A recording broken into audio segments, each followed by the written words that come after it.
નમસ્કાર દર્શક મિત્રો, વોઇસ ઓફ વડોદરા ન્યૂઝમાં આપનું હાર્દિક સ્વાગત છે। વડોદરા શહેરમાં ટ્રાફિક અભિયાન ચાલી રહ્યું છે।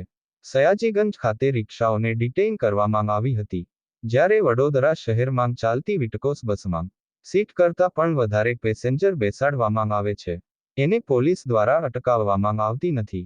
આ ભેદભાવની રાજનીતિ ગરીબ રિક્ષા ડ્રાઈવરો પર જ કેમ? પોતાનો ગુજરાન ચલાવવા માટે રિક્ષા ચલાવતા હોય અને એમના પાસેથી રિક્ષાઓ ડિટેન કરવામાં આવે તો એ લોકો પોતાની રોજી રોટી ક્યાંથી ચલાવશે, કેવી રીતે કમાવશે? આ એક મોટો અને જટિલ સવાલ છે। રિપોર્ટ નિસાર મહેંદી, ઘડિયાળી સાથે હઝરત ખાન।